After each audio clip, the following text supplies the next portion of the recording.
publica en el sistema penal acusatorio de la República de Colombia. Bienvenido. Buenas tardes.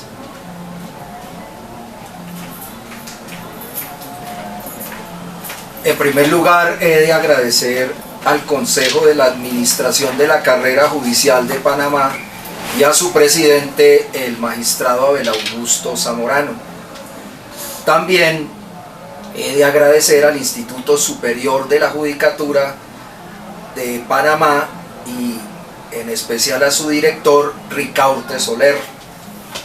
Les habla entonces César Augusto Londoño Ayala, señores magistrados y jueces del Poder Judicial de la República de Panamá.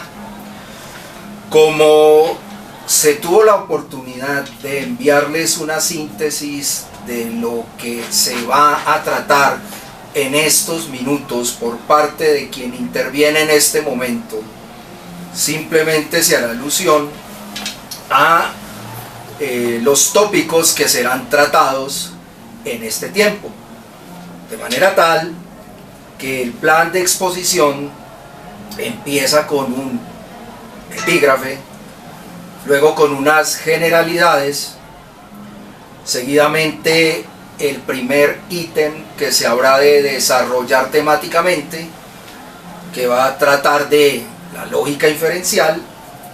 En segundo lugar, unas ideas sobre el criterio P-hacking, para terminar con una anécdota. Ahora bien, hay que precisar que el contenido de estas líneas o ejes temáticos obedecen sin duda a la materia asignada con la finalidad de realizar esta conversación. Y tiene que ver, por supuesto, con la gestión del abogado de oficio, razón por la cual, complementando el nomen del título que me ha correspondido, se estableció por quien habla complementariamente el siguiente: algunas estimaciones epistémico-probatorias en la gestión o administración del medio de convicción pericial por parte de la defensa de oficio. Entonces va a dirigirse quien habla en estos minutos a puntualizar algunos aspectos relacionados con una táctica de defensa de oficio, entendido como una táctica objetiva, naturalmente, una táctica sin valerse la parte, en este caso, del defensor de oficio, del defensor público, de artimañas o maniobras que le permitan aducir una ventaja en el ejercicio de su defensa.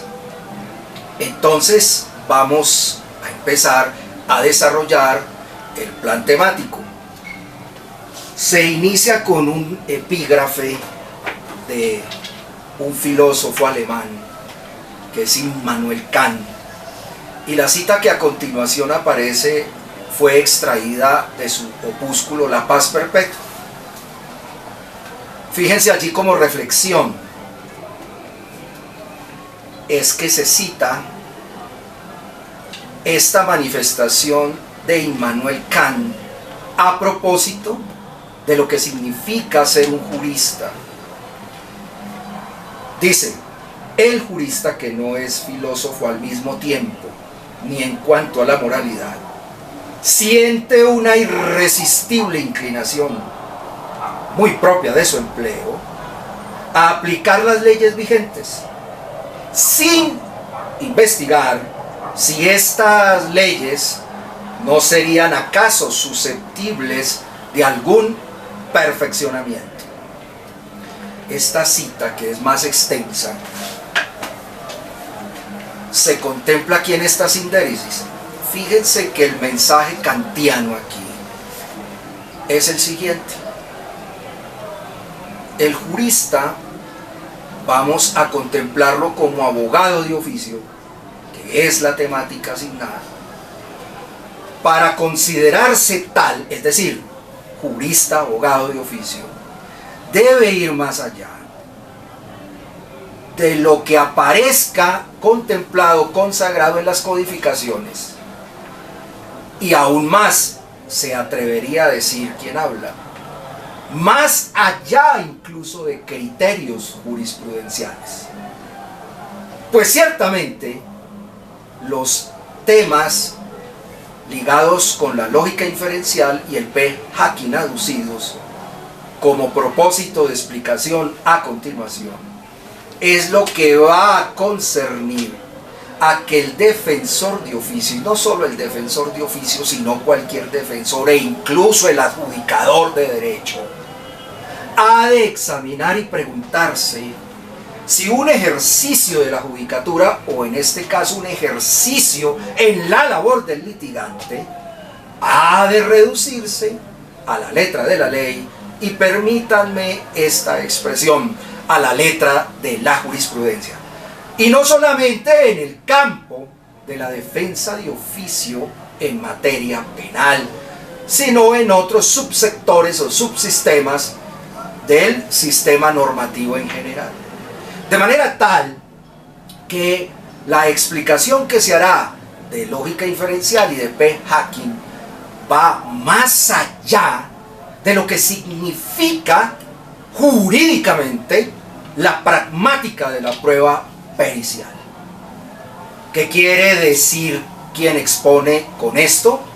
Se quiere decir ni más ni menos que las reglas mínimas de debido proceso probatorio pericial, que se encuentran sin duda estatuidas en cualquier codificación procesal, son un mínimo de reglas para efectos de practicar y de explotar positiva o negativamente este medio de convicción de la prueba pericial.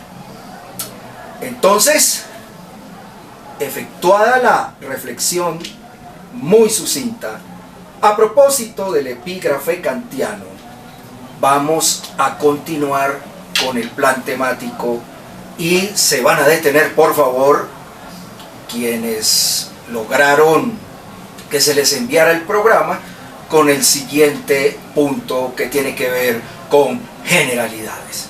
Y aquí las generalidades simplemente van a ser una alusión, o mejor, una mención histórica de lo que ha significado la defensa de oficio. Vamos a imaginar, ustedes allá y yo aquí, que estamos en el Ágora ateniense. Estamos hablando del siglo IV, siglo V antes de Cristo. Y ustedes tendrán que preguntarse, ¿existían en Grecia clásica la profesión de abogado? ¿Existían abogados? ¿Profesionales en derecho formados dentro del ámbito de la paideia griega, verdad? Bueno, no se conocían el ejercicio de la abogacía como empezó a considerarse y a tecnificarse en el Imperio Romano. Pero mire la razón de esta regresión en el tiempo de las vivencias de la humanidad. ¿Cómo van a explicar el surgimiento del ejercicio de la abogacía en la antigua Grecia? Doctores, inicia este ejercicio de la abogacía como una práctica similar a la que hace el defensor de oficio. ¿Me explico? Las defensas civiles, penales, etc., en la Grecia clásica son gratuitas. ¿Cómo nace esa vocación social? Esa vocación filosófica del ejercicio de la defensa de intereses de otras personas. Surge como un servicio gratuito. Entonces, doctores, ese servicio gratuito lo realizaban dos personas que se dedicaban de una u otra forma al estudio de las nomos, llamémoslas así, leyes atenienses. Habían dos figuras que ejercían, llamémoslo de esta manera, la abogacía. Por un lado, los rhétores, y por otro lado, los logógrafos se llamaban. Tanto los rhétores como los logógrafos no cobraban ningún estipendio por su labor de defensa. Ahora bien, tenían algún interés en el ejercicio de esas defensas de oficio, llamémoslo así, en esas defensas públicas o gratuitas. Claro que lo tenían.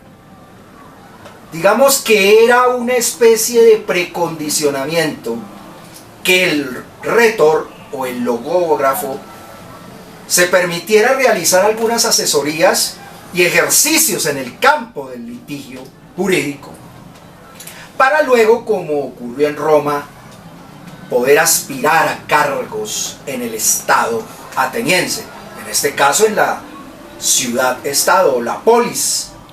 Pues bien, ese abogado de oficio de la antigüedad, ya rétor o logógrafo, cumplían funciones diferentes pero complementarias. El rétor, que era un orador prestigioso, era el encargado de realizar la defensa en el ágora, en tanto que el logógrafo era como un conocedor privado allí, muy estudioso, muy acucioso de la ley ateniense, de la nomos ateniense, y le preparaba los discursos al rétor. Aquí surge una distinción que lamentablemente se ha mantenido en la historia del derecho, y es la distinción entre el procesalista y el sustancialista. Grecia marca esa pauta que Roma replicará. Entonces miren lo interesante de la labor con gratuidad, con esa vocación de servicio comunitario del desarrollo y la realización de defensas. Pasemos rápidamente a Roma. En Roma, esas dos figuras del rétor y del logógrafo pasaron a llamarse así: el orator, que es equivalente a la labor que cumplía el rétor, y por otro lado el jurisprudente, que terminó acogiendo la labor que hacía en la Grecia clásica el logógrafo. Pues bien, la misión aquí ya era en el foro. Pero ¿quién litigaba y defendía en el foro romano entre el orator y el jurisprudente un caso allí en presencia del jurado y del populus romanus? Aquí la misión la tenía el orator, y el orator normalmente se asesoraba de un jurisprudente que era más avesado en las materias del derecho, y usualmente el jurisprudente le preparaba un discurso que se aprendía de memoria el orator, y complementaba, por supuesto, el orator esta asesoría, denominemos de esa manera, lo que hace el jurisprudente con relación al orator, para que éste complementara con la técnica de oratoria, el histrionismo, la retórica, etc. Ahora, ¿por qué hacer alusión al advocatus como orator, al advocatus romano como jurisprudente? Por una sencilla razón: porque al igual que en la Grecia clásica, ese servicio del advocatus, del que habla por otro, del abogado, es también gratuito. Entonces miren lo interesante, como la defensa gratuita, como una defensa que no tiene ningún emolumento como contraprestación, surge en la antigüedad clásica griega y romana.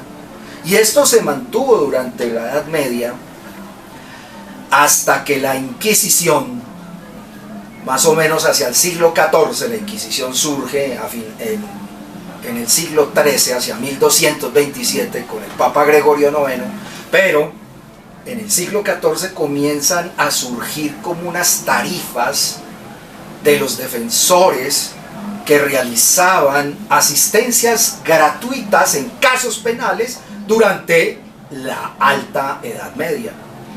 Y aquí ya comienza a surgir en el campo público penal cobrar honorarios, algo que da honor, ¿no es cierto?, el dinero a cambio de una estupenda y excelente defensa, y comienza a hacer un tránsito hasta el día de hoy, la defensa técnica o la defensa de confianza. Y eso hizo en la historia de la praxis de la defensa que la defensa de oficio comience a percibirse en un segundo plano, lamentablemente, y a identificar a aquellos que aspiraban a ese tipo de defensas para tener algún reconocimiento y posteriormente poder cobrar algún dinero por ejercicios futuros de defensa a partir del siglo mencionado. Y eso hizo, de alguna forma, caer en desprestigio la defensa de oficio, que hay que rescatarla, por supuesto. De aquí que quien habla hace esta alusión a la historia muy somera de lo que significa la defensa sin interés pecuniario, la defensa de oficio. Eso no quiere decir que la defensa de oficio moderna no tenga ese interés, por supuesto que lo tiene, pero no lo tiene como sí lo posee el abogado de confianza. Fíjense cómo esa dignidad del abogado en la gratuidad, en el ejercicio de su valiosa y sacramental profesión, tiene un inicio maravillosamente admirable. De manera tal que esta línea de las generalidades aducidas tienen que servir de soporte para cuestionar la labor, ya sea con criterio positivo o con un criterio no tan positivo, de lo que significa el concepto, la estructura, la dinámica de la gestión del defensor de oficio. Y esa gestión es responsabilidad del Estado.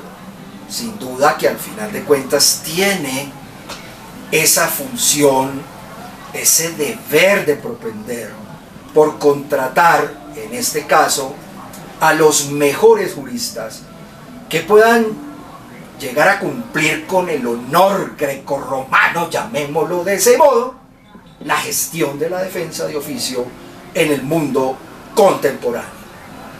Ahora bien, siguiendo con los parámetros del plan de trabajo, se va a hacer alusión a algo que, como ustedes observan en el programa, tiene que ver con la lógica inferencial. Pero ustedes dirán, ¿qué importa la lógica inferencial en relación con el problema del estatus? El inconveniente que puede resultar o no con las operaciones realizadas en audiencia por un defensor de oficio. La tiene todas. Y realmente esta alusión a la lógica no va dirigida solamente a la defensa de oficio, sino también a la defensa contractual y asimismo al aplicador de derecho en general. En todo caso, a cualquier actor o interviniente dentro de la dinámica del debido proceso penal. Pues bien, resulta que en los discursos jurídicos usualmente somos bastante gaseosos y desordenados en la exposición de las materias cuando se plantean por partes e intervinientes, en este caso una de las partes, la defensa de oficio, de pretensiones procesales. No importa en qué área, pero en particular en el campo, segmento correspondiente a la realización del derecho penal. Y acá, desde el punto de vista de la prueba pericial, como se dijo, usualmente lo que se percibe por quien está haciendo el ejercicio de esta conversación, no solo en Colombia, sino en México, Ecuador, Perú, Brasil, Argentina, etc., incluso en España, auscultando, observando e incluso en algunos escenarios participando como asesor de oficinas de abogados que defienden colombianos en el exterior.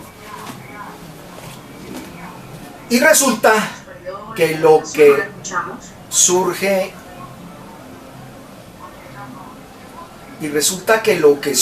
aquí es que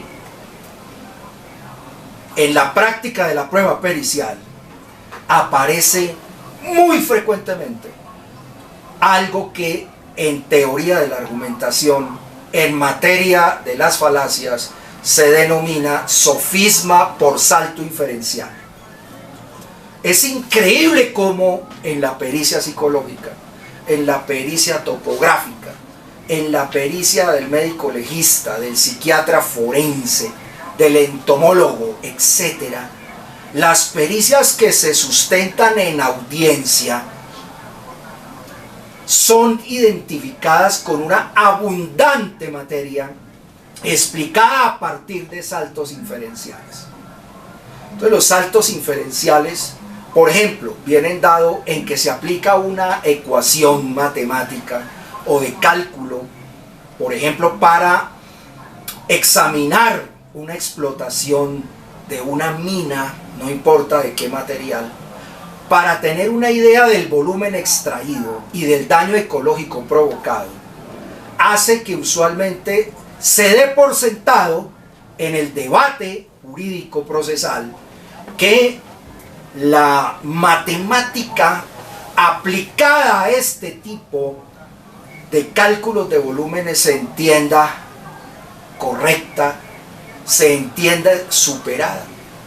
Y resulta que parte de esa matemática, por ser matemática probabilista, puede tener falencias desde el punto de vista de la lógica inferencial. Por eso ustedes van a ver en el campo de la pericia psicológica, en el caso de abusos contra menores de edad desde el punto de vista sexual, que la base de opinión pericial y la pericia expuesta en el respectivo juicio oral por el correspondiente perito psicólogo adolece de este tipo de saltos inferenciales. Un ejemplo dentro de la pericia psicológica es el marcaje de las distintas variables que se tuvieron con la finalidad de lograr la puntuación de los diferentes ítems para definir la consistencia o no consistencia del relato de un menor. Esas variables, como no es nuestro lenguaje, el del juez, el del magistrado, el del representante del ministerio fiscal o público, el de la defensa, etc., pasamos por alto una cantidad de afirmaciones o negaciones que damos por probadas cuando en rigor la afirmación y o la negación que se realiza a partir del ejercicio pericial en materia de la psicología forense está faltando a la rigurosidad científica que se predica dentro del contenido de la base de opinión pericial o de la exposición de la misma. De manera tal que la lógica inferencial aquí es exigente porque, como se señala en el programa, ha de hacer concurrir como mínimo 4 operaciones inferenciales: la abducción, la inducción, la deducción y la inferencia a la mejor explicación. Por fortuna, en el campo del debido proceso penal, en la praxis probatoria y en este caso en la praxis de un medio de convicción pericial, se tiene la oportunidad de hacer concurrentes estos modos de inferir. Se infiere por abducción, que es equivalente a plantear hipótesis. Y este planteamiento de hipótesis hace que usted identifique en la práctica de la prueba pericial que nunca en una pericia, y estoy hablando en varios países de América Latina y también de Europa, adolecen de esos saltos inferenciales a los que se ha hecho alusión, en tanto que aparece una y solo una abducción.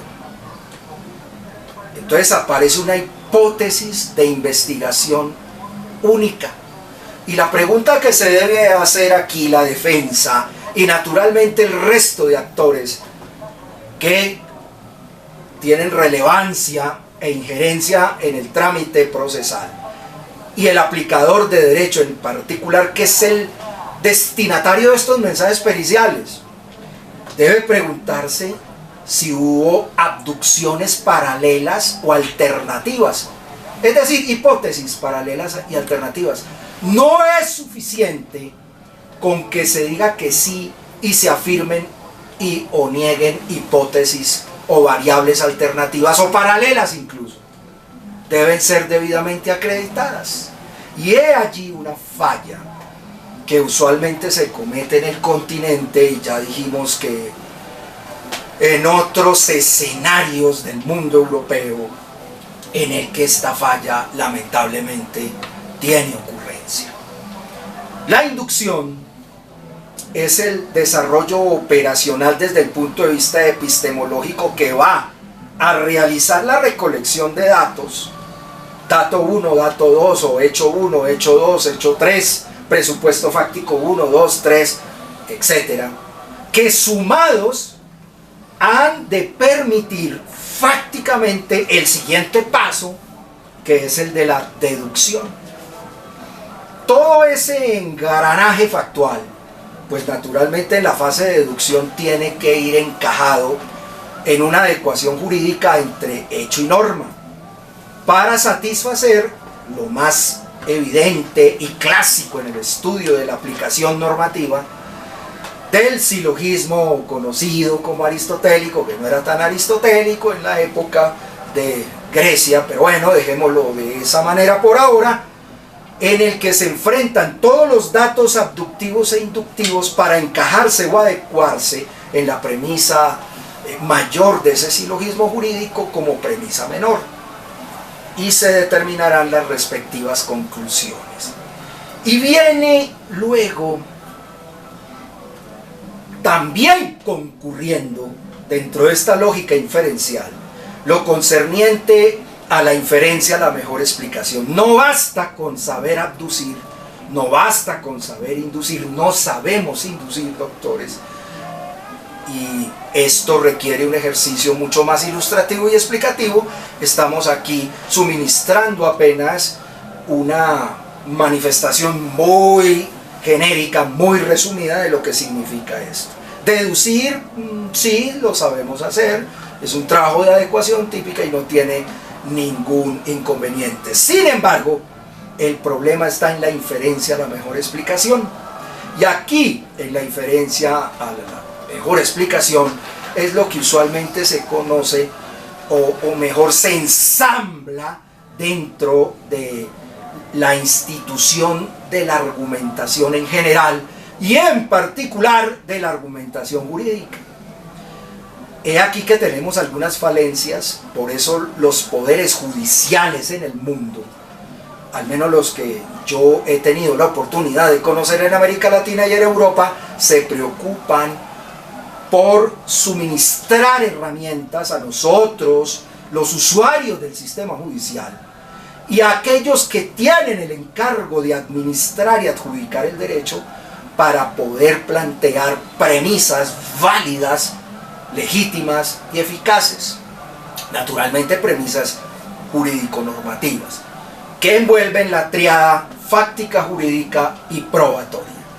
Y si tenemos una falencia en el ejercicio de las inferencias a la mejor explicación, que ni más ni menos tiene que verse reflejada en la argumentación de lo que se abduce, de lo que se induce y se deduce, pues ni qué decir de los ejercicios separados por los estamentos respectivos de esa abducción, de esa inducción y de esa deducción.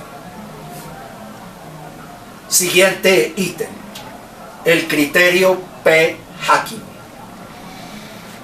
Uno de los factores que más han llamado la atención de quien habla es este criterio, ya conocido. Con este criterio P-Hacking es un criterio que va a problematizar la estadística y la matemática en que se basan las pericias en general. La matemática y la estadística de las pericias aparecen en psicología, sí. Aparecen, por ejemplo, en probables causas de muerte en el campo de la medicina legal, sí. Aparecen en el campo de la topografía, sí.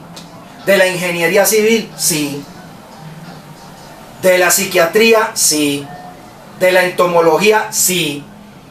Y miren lo curioso, un criterio que sobre todo se dirige a problematizar los estudios técnicos, científicos en los que basan sus estudios periciales, los peritos que a diario tenemos que interrogar y contrainterrogar y que tienen los jueces que escuchar y observar, pasan por alto este criterio. Y este criterio es de la mayor importancia porque precisamente es un criterio que va a permitir un control de la cientificidad y de la técnica correcta, adecuada desde el punto de vista, bueno, científico, sobre las pericias presentadas. Esto tiene que conocerlo, por supuesto, el defensor de oficio. Y no solo el defensor de oficio, cualquier actor jurídico procesal que tenga que intervenir en el devenir del debido proceso jurisdiccional y particularmente en el proceso debido penal. Rápidamente, un p-hacking. P, ¿qué es? P es un punto de valor probabilístico. Otra vez, P, ¿qué es? Punto de valor probabilístico. Hacking, ¿qué es? Hacking es basura, dragado, cortar. ¿Qué significa p-hacking? Que el perito, en la elaboración de su estudio y todos aquellos estudios en que basa su pericia, que ha de sustentar ante la jurisdicción, adolecen de datos o esos datos, aunque sean abundantes, no son confiables. Y el p-hacking, que es P, que es un valor que se determina entre 0 y 0.5, hace alusión a que en cualquier evento de una apreciación valorativa desde el punto de vista técnico-científico se haya de tener en cuenta. Y esto va a posibilitar cuestionar con mayor ahondamiento la gestión de la pericia, relevante o no, para la solución normativa como consecuencia del ejercicio de un debido proceso.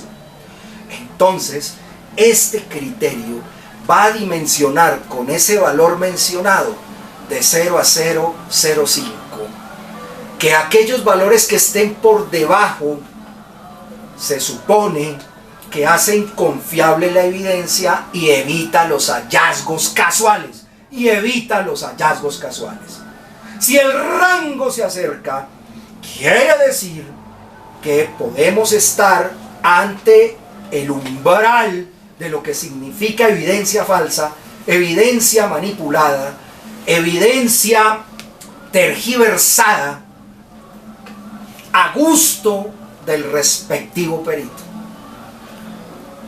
Hay muchos estudios, por ejemplo, en psicología forense que han sido discutidos con relación al p-hacking. ¿Qué quiere decir esto? Que el p-hacking ha problematizado y puesto en duda la validez científica de una cantidad impresionante de fórmulas y test programados por la psicología. En este caso no solo general, sino la psicología forense. El p-hacking es una técnica para prevenir equívocos, errores y falsedades científicas. Se suele manipular el estudio, el examen, la recolección del material probatorio a nivel pericial. Y asimismo las variables y todas las operaciones cualitativas o cuantitativas que van a edificar la idea de un examen pericial. si desconocemos este panorama digno de la ciencia y naturalmente de la ciencia procesal probatoria en general, pueden aquellos exámenes periciales, por muy bien sustentados desde el punto de vista de la argumentación, de las inferencias a las mejores explicaciones, estar debidamente fundamentados, pero ese trasfondo puede llevar a errores, puede llevar a engaños, puede llevar a equívocos. Y esto es un lujo que la administración de justicia de cualquier estado en el mundo no se puede permitir. Y he aquí que el p-hacking va a estar imbuido en el análisis de la abducción, de la inducción, de la deducción y de la inferencia a la mejor explicación. Por esa razón se quería en esta oportunidad tratar estas dos temáticas grosso modo a propósito de la eficiencia o no en la gestión o administración de la defensa en general, y aquí para lo que nos interesa la defensa pública o de oficio en especial, a propósito de estos componentes que han de precisarse, esclarecerse y conocerse con la finalidad de llevar un conocimiento mucho más puro, óptimo y objetivo a aquel sujeto normativo encargado de la aplicación de las normas jurídicas. Siguiente punto y último del plan de exposición, una anécdota. Estaba en una reunión tomando café Winston Leonard Spencer Churchill y una excongresista inglesa contemporánea a Churchill, Lady Astor, le pasó el tinto, el café a Winston Churchill y le dijo: si yo fuera tu esposa, le suministraría veneno a tu café. Churchill, como buen inglés, se quedó pensando, miró la taza y miró a Lady Astor y le dijo: Lady Astor, si tú fueras mi esposa, yo me lo tomaría. Quien habla queda a disposición de ustedes. Muchas gracias una vez más a mi amigo desde el punto de vista académico, el doctor Abel Augusto Zamorano, a todos ustedes.